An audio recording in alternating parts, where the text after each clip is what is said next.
Okay, here's some more practice with two-step equations. So remember, the reason why they call it two-step equations is because we have two undo steps. So when you're undoing your steps, we do the order of operations in reverse. So the first thing you should undo is adding and subtracting, right? Because we're doing the order of operation backwards. And then the second undo step that you should do is undo the multiplication and the division. And we do the inverse operations. So we're just trying to go over some of that vocabulary. So in example number 5, right, in example number 5, let's blow that up a little bit. You can see that a little bit better. We're going to do, we're going to undo the 7 first. So we're going to, because we want to isolate the term that has the y. We want it to get it by itself. So we want to undo 7 by subtracting 7 to both sides. And again, make sure you're lining up those equals. That leaves us a negative 2y. So don't forget there's a minus sign, which is really a negative sign in front of that. And then 13 minus 7 is 6. So subtracting 7 to both sides, that was our first undo step, right? That's why it's a two-step equation, and you must do one undo at a time. Then because we are multiplying by negative 2, we undo multiplication by division, right? So we're going to use the fraction bar for division, the more sophisticated division bar. And we're going to divide both sides by negative 2, right? Any number divided by itself. So negative 2 divided by negative 2 is 1, and 1 times y is just y, right? So see, it really does undo it. And then 6 divided by negative 2 is negative 3. Remember, the signs are different, so it's a negative answer. So we might have made a mistake, like maybe we made a sign error or an integer error or a multiplying error. So we're going to go and check our work. When you check your work, you go back up to the original equation, and instead of the y, I'm going to put a parentheses where the y used to be, and we want to know, is this really correct? And so we're thinking negative 3 is the correct answer, so we're substituting that where the y used to be, and then we're going to evaluate. So now we're not solving anymore. Now we're evaluating, and we want to see if we get 13 on both sides of the equal sign. So now when you're evaluating, you're doing order of operations, which says you should multiply first. So that gives you a negative 9, and then we can change subtraction to add the opposite, and that gives us 16, and that's not the same as 13, so something's wrong. So I did something wrong, and we got to figure out what I did wrong. Oh, I see what I did wrong. So see, we didn't get the same answer, so something's wrong. So I did something wrong, and I caught my error. When I copied the question down, this isn't supposed to be a 3. If you look over here, it's supposed to be a 2, right? This is supposed to be a 2, so I made a recopying error when I was recopying the problem, and that's what was wrong. So again, if it doesn't work, that means somewhere you did something wrong. So now if I go back and I fix this, let's see what happens now. So I found it didn't work. That was actually good. I made a mistake. So that gives me 7 minus, and then 2 times negative 3 is negative 6. And then I can change subtraction to add the opposite. So that does give, there we go. It does give me 13 equals 13. So it did work. So originally I had made a mistake. So I really did have the correct answer, right? I really did have the correct answer. But when I was recopying, I made a recopying error, and I put a 3 there instead of a 2. So there's lots of possibilities, but you can see when it doesn't equal the same number on both sides, it means somewhere we've made a mistake and we have to go find it. And that can be kind of hard. Okay, example number 6. In example number 6, we want to isolate the term that has the y in it. So we want to isolate this term. That means we have to undo the subtracting by 5 first, right? We're doing order of operations backwards. So we have to add 5 to both sides. Line up your equals. That gives me a negative 5 on this side. Negative 5 plus 5 is 0, so that leaves me just 1/2 h. And then I'm going to use the multiplying reciprocal technique. So I'm going to multiply by the reciprocal. So what's the reciprocal of 1/2? The reciprocal of 1/2 is 2, so I'm going to multiply both sides by 2. So that gives me h equals -10. So I use the multiply by reciprocal technique, which is a lot faster. So let's check and see if h equals -10 is the correct answer. So this time when I go to check it, I need to make sure that I don't make a recopying error, right? So last time I made a little bit of a recopying error. So let's make sure that we're copying that down right. So it's 1/2 times h, right? Put in parentheses where h used to be, minus 5, and does that equal a -10? So we are going to put a -10 where h is, right? Because we think the answer is -10, and that goes where h used to be.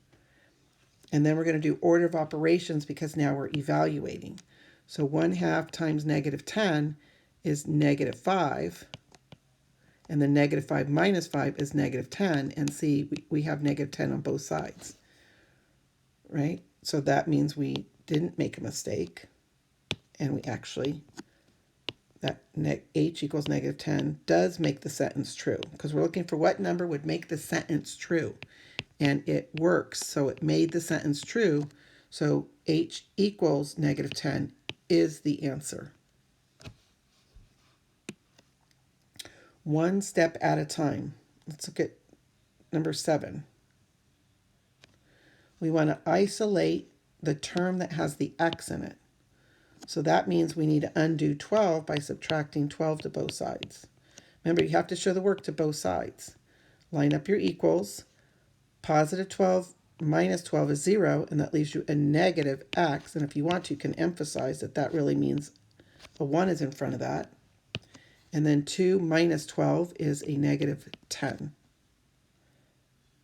Right? So there's my first undo step, was to subtract 12 from both sides.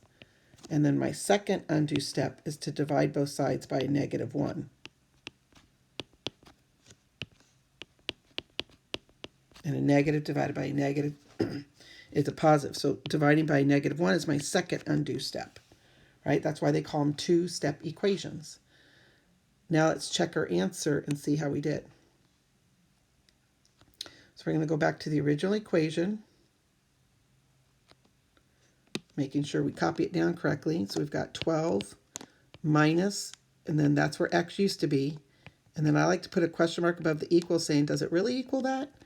And we think the answer is 10 positive. So we're going to put a 10 where the x used to be.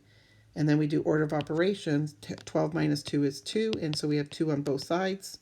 So yep, we did it right.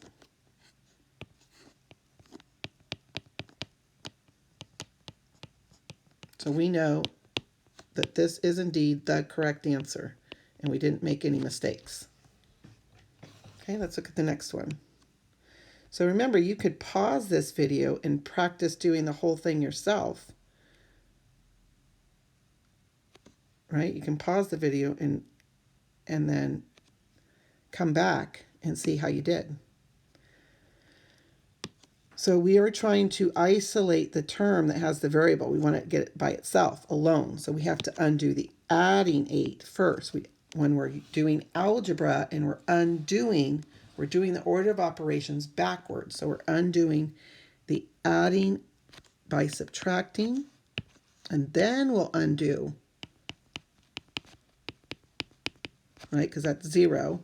Then we'll undo the dividing by multiplying.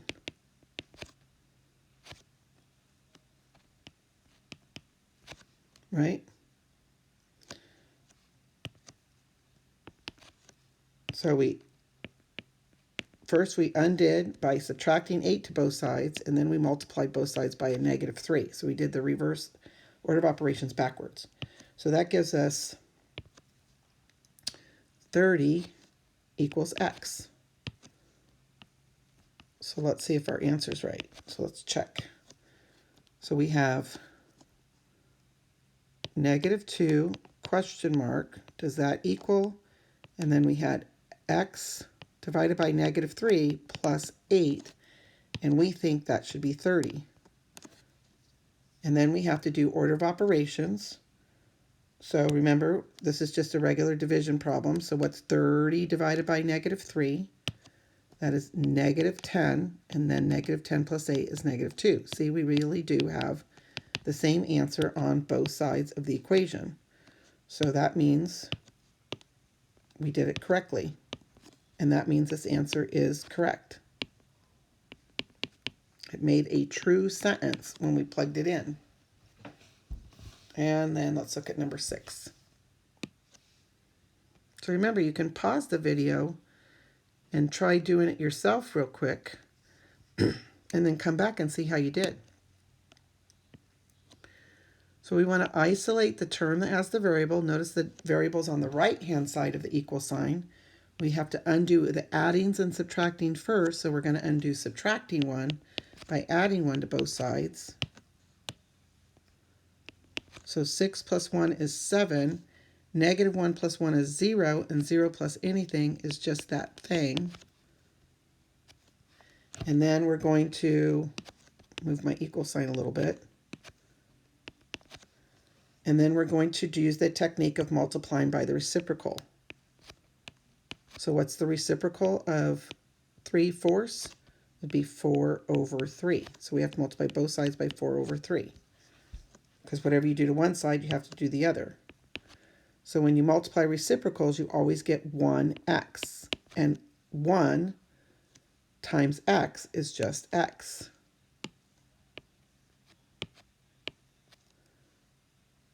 And then we have to multiply the other side. So when we multiply the other side, couldn't we put a 1 underneath that? And if you multiply the numerators, right, you get 28. And if you multiply the denominators, you get 3. And 28 divided by 3 is not a fact. So let's see, 3 times 9 is 27. That's too low. 3 times 10 is 30. So that isn't a number fact. So that is our answer. So x equals 28 over 3 is our answer. Now we could, if we wanted to, change the improper fraction to a mixed number. So 3 goes into 28. So 3 times what is really close to 28 without going over? That'd be 9. So it's 27. That's 1 left over. So you can leave it as an improper fraction if you want, or you can change it to a mixed number if you want. Right? I would just leave it, as long as it can't be reduced, I would just leave it as an improper fraction. But it's also good practice to change it to a mixed number too. So now we have to check our answer. So we think the answer is 28/3, right? So we have to plug that in and see if it works. So don't let the fractions scare you. So your answer is not always going to be integer answers. So far, a lot of your answers have been nice answers. So let's see. Gotta make sure I copy the original problem. So 6 equals, so I'm copying the original problem down, 3/4 times whatever x is, subtract 1.